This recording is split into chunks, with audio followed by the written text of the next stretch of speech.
ये दिया गया है F from R to R given by F of X बराबर 2x is injective surjective many one या बाइजेक्टिव।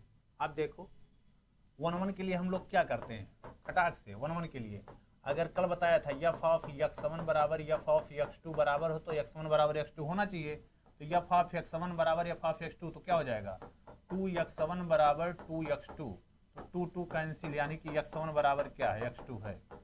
यानी कि 2 पॉइंट का एक इमेज नहीं होगा 1 पॉइंट का एक ही इमेज होगा। हाँ 1 है। क्या ये अनटू होगा? हाँ अनटू भी होगा। क्यों अनटू होगा?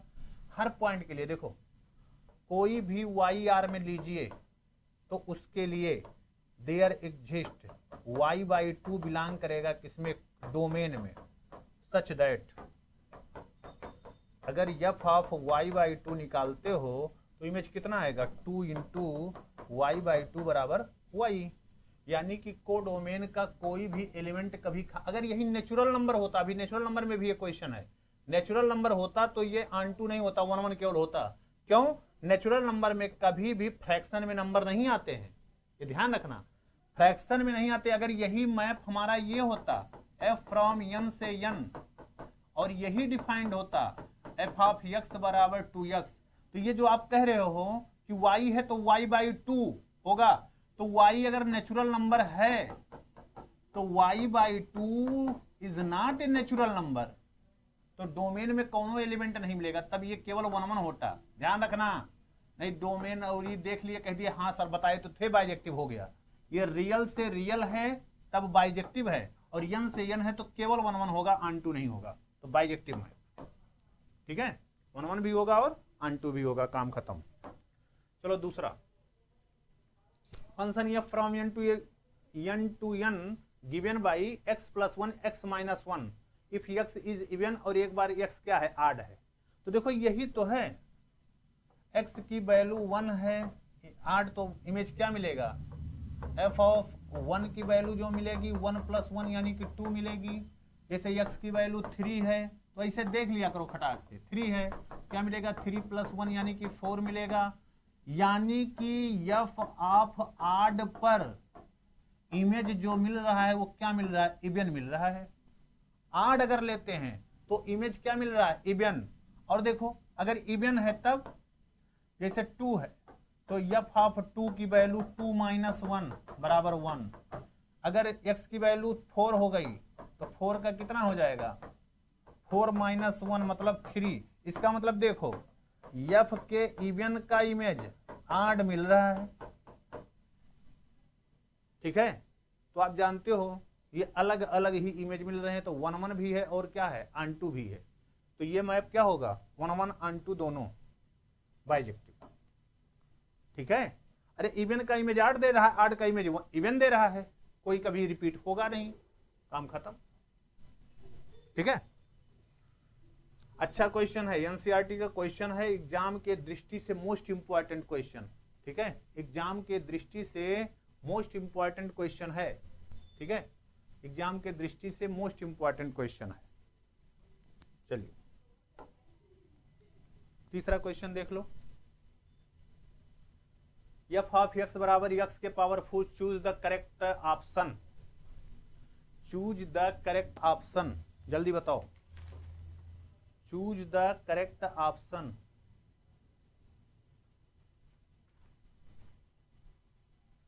r से r में है तो क्या ये 1 है क्या ये ऑन2 है जल्दी से बताओ क्या ये 1 ऑन2 है।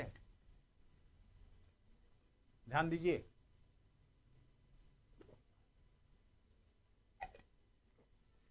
गौर करो f ऑफ 1 का इमेज लो तो कितना आएगा f ऑफ 1 का इमेज 1 के पावर 4 मतलब कितना 1 और f ऑफ -1 का इमेज लो तो कितना आएगा -1 के पावर 4 बराबर कितना यानी कि 1 का इमेज और -1 का इमेज बराबर है बट 1 और -1 इज नॉट इक्वल। ठीक है बट 1 और -1 इज नॉट इक्वल। ठीक है तो 1 1 नहीं है नॉट 1 1 क्यों इमेज बराबर हो तो नंबर भी बराबर होने चाहिए, लेकिन 1 पर इमेज -1 पर इमेज बराबर है, लेकिन दोनों पॉइंट आपस में बराबर नहीं है, तो नॉट 1 1, नॉट ऑन टू भी नहीं है। क्यों नहीं है? अरे x के पावर 4 है, क्या कोई निगेटिव वाला रियल नंबर कभी इमेज हो सकता है? तो ऑन टू के लिए हमने कल आपको बताया था कि कोडोमेन का कोई भी एलिमेंट खाली ना हो।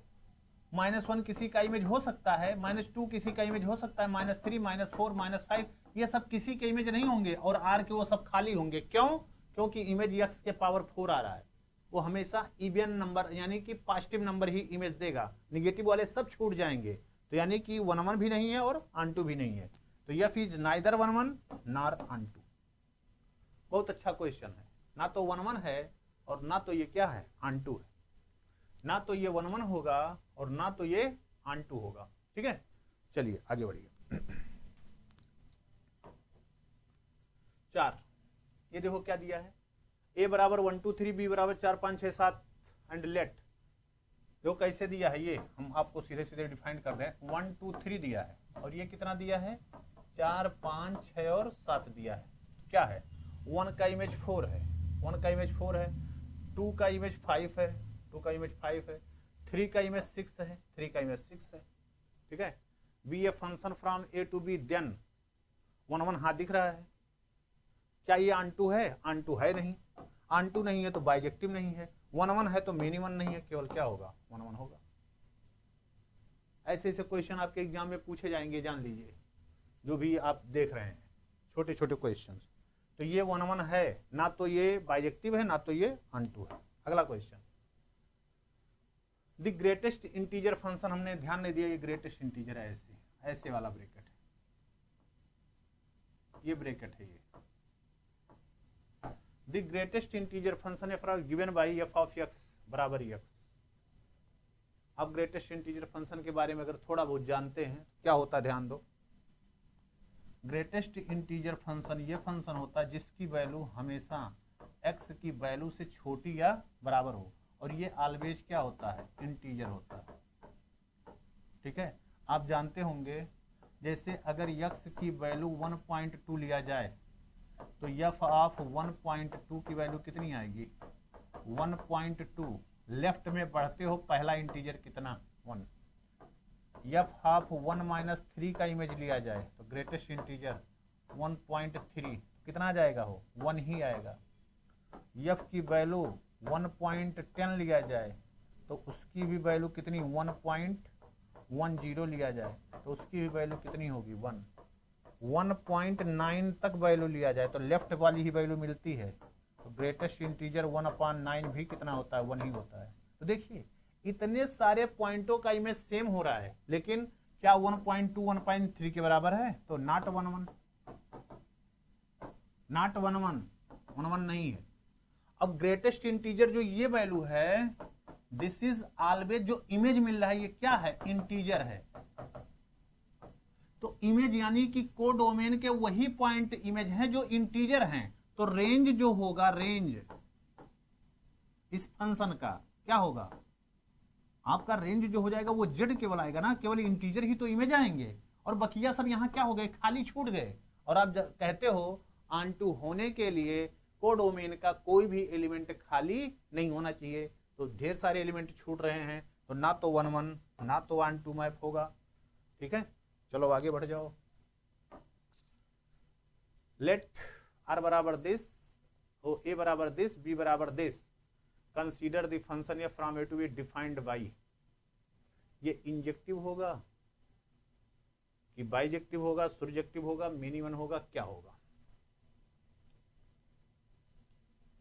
ठीक है, बताओ जल्दी से।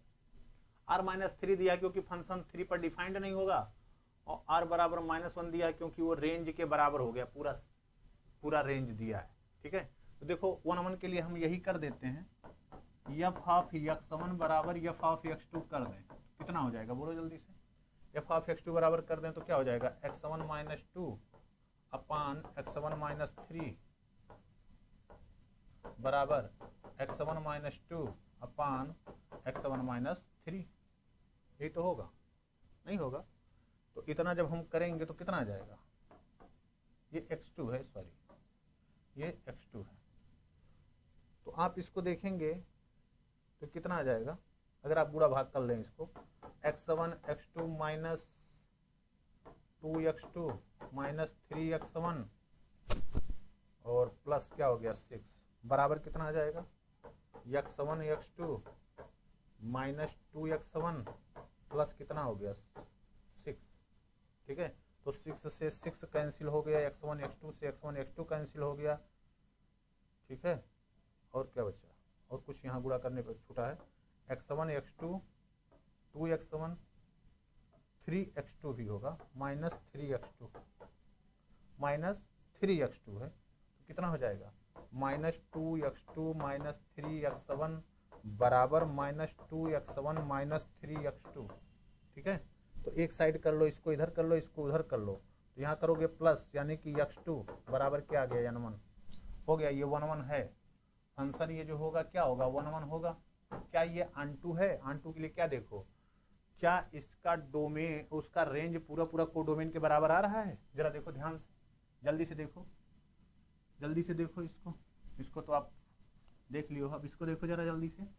अगर हमको रेंज निकालने के लिए देखते हैं, क्या देखो y बराबर हम मान दे, y बराबर x माइनस 2 अपान x माइनस 3 है, तो इसको सॉल्व कर लीजिए x के लिए, देखिए क्या आता है, y x माइनस 3y is equal to x minus कितना 2। हमको किसके लिए सॉल्व करना है, x के लिए, तो x को एक साथ करो जरा, इसको इधर कर लें, तो x अगर कॉमन लेते हैं तो y माइनस 1 होगा बराबर 3y माइनस 2 होगा ना, तो x बराबर कितना आ गया, x बराबर 3y माइनस 2 अपान y माइनस 1। ठीक है ना, तो ये आपका देखो रेंज, ये किस किस के लिए डिफाइंड है, इस सारा r होगा इसका -1, केवल एक ही 1 is equal to y is equal to 1 पर ही तो डिफाइंड नहीं होगा, और बकिया सारे रियल नंबर के लिए होगा। तो देखो b जो दिया है यही तो दिया है, तो इस फंक्शन का जो फंक्शन डिफाइंड किए हो, इसका कोडोमेन जो है b, ये पूरा पूरा रेंज किसके बराबर है, r-1 के। तो कोडोमेन अगर पूरा पूरा रेंज के बराबर हो जाता है तो वो फंक्शन क्या होता है, ऑनटू होता है। तो ये 1 भी है और ऑनटू भी है, छठवां क्वेश्चन भी 1 भी है और ऑनटू भी है। क्लियर।